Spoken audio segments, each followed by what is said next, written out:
name is Kristin, and I'm the Shoebox OT. I have over 20 years of experience as a pediatric occupational therapist, and welcome to my channel. Throughout those 20 years working as a pediatric occupational therapist, I've learned a few tips and tricks that I thought I might share with y'all. I thought long and hard about what I wanted to do for my very first video.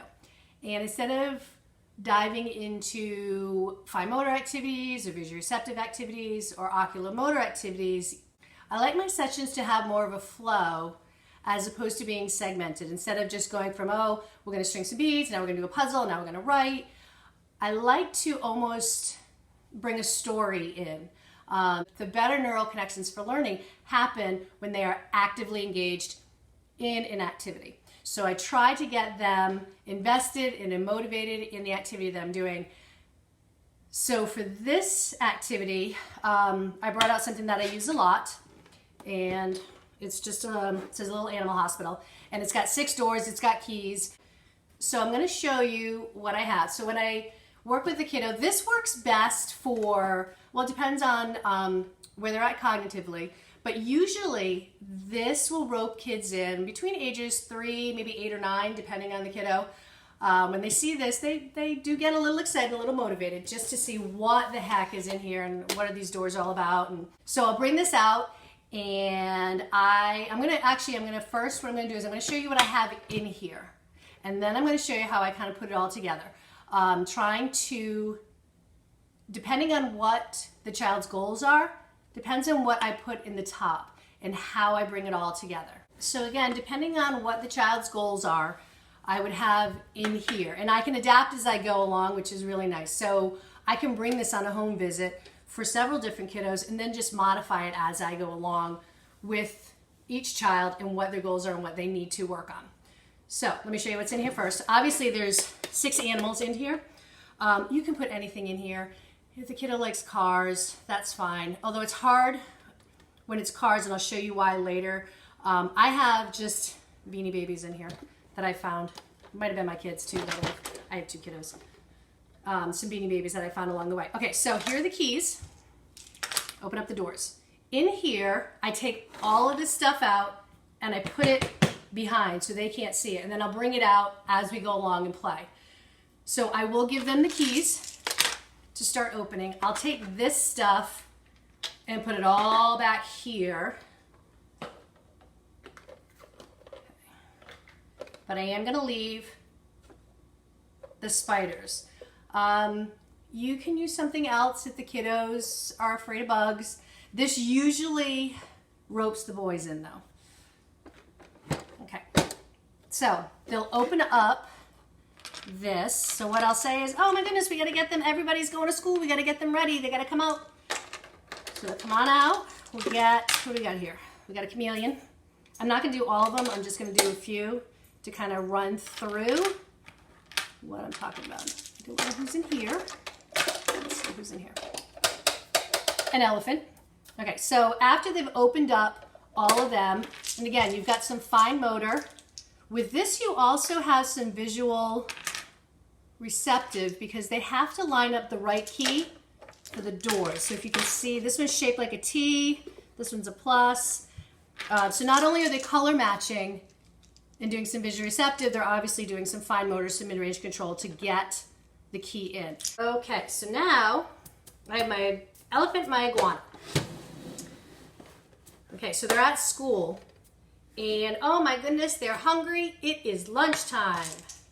So for that, you can get some paper, marker, some scissors. So now we can work on some cutting. So what you can do is, depending on what your child's goals are and what they might need, you can either fold or have them fold, cut on the line. So you can draw a line, they can cut on a line. So here's a plate. There we go. So iguana gets his plate. Oh, but he needs a decoration. He needs a name on his plate or something. So you can either, again, depending on what your child's goals are, you can either have, like this could be Mike the iguana. So you could have him work on some letters. Mike. You could say, oh, this iguana is gonna have the circle. Can you make a circle on your plate? And then, or a triangle, or a plus, or diagonal, or whatnot. Whatever you're working on can decorate the plates. So now for cutting, you can modify this as well. You can have them, okay, we're gonna cut out a circle. We need circle plates. So obviously the straight line would be easier. And now we're gonna work on cutting out the circles. So here we go, everyone needs plates. And again, there's 6 animals, so you can do this 6 times, because everybody needs a plate. Okay, so now this guy's got a plate. You can also modify it where you cut up all the plates, and if they're working on just learning to snip, then you can hand them a plate and be like, okay, you're in charge of decorating. So let's snip, snip, snip. We're gonna give them all fringed plates.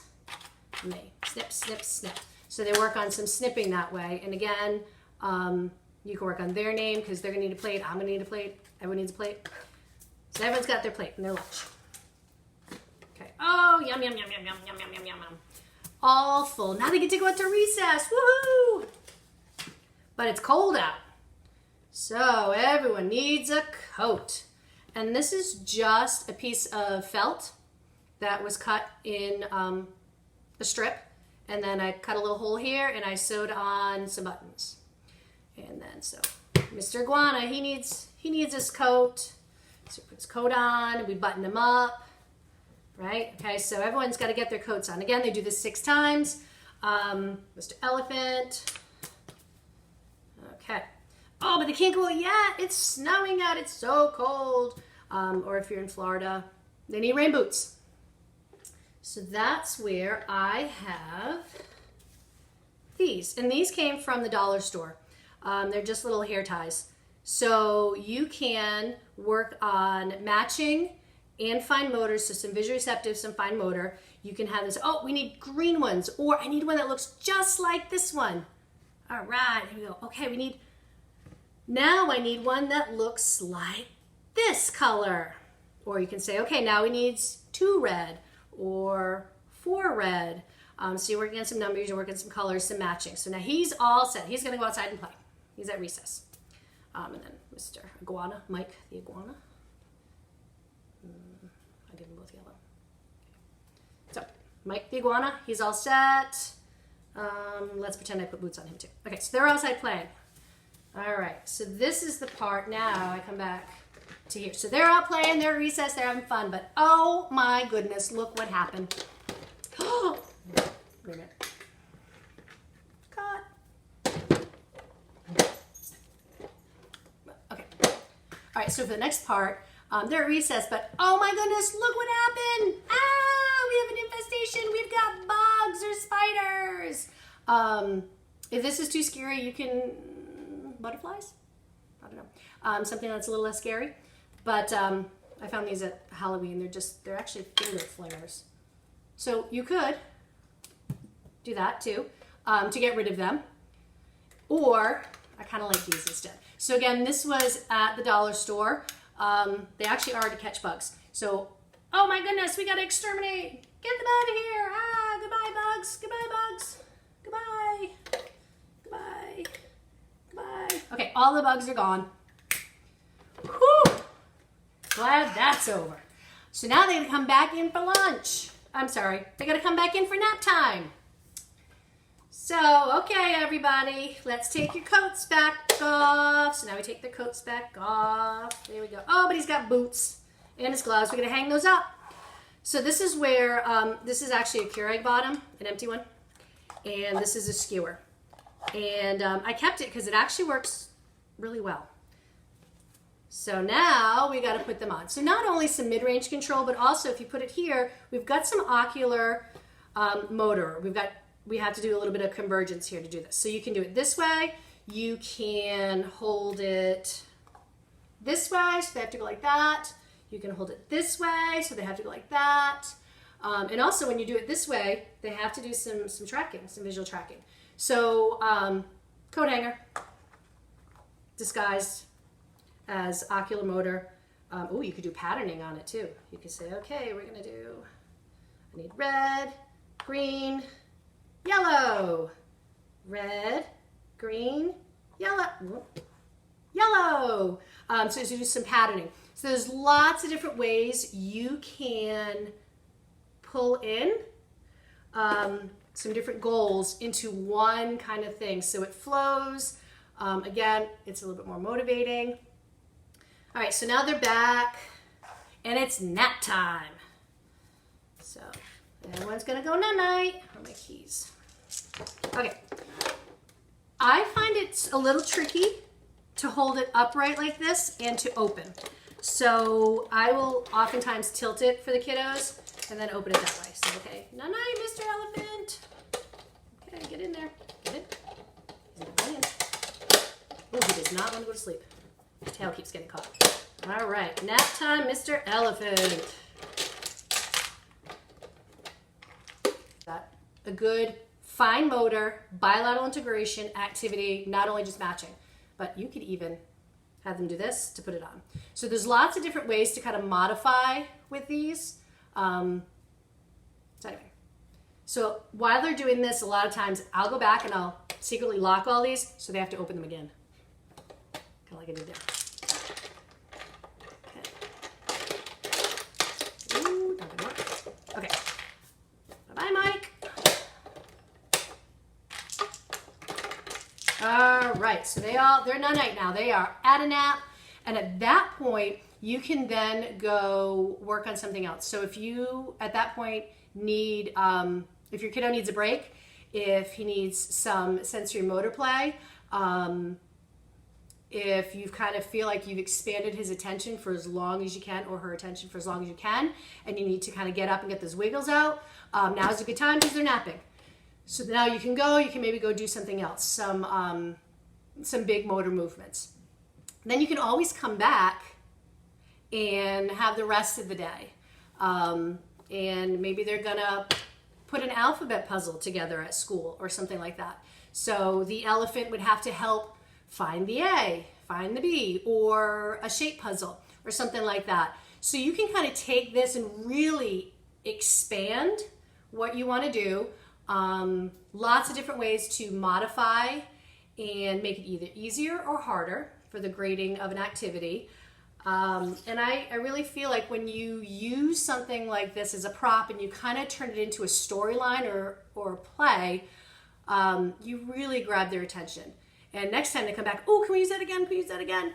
And maybe you do it a little different. Maybe it's art day at school or something else. So I find that by trying to build a storyline around my therapy tools, and I have a bucket of cupcakes and cakes and stuff like that. So sometimes we'll have a birthday party.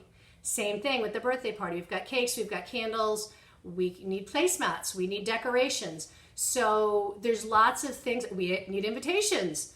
So there's lots of ways to kind of take one theme or one toy and really kind of build your whole therapy session around it, so where it really flows.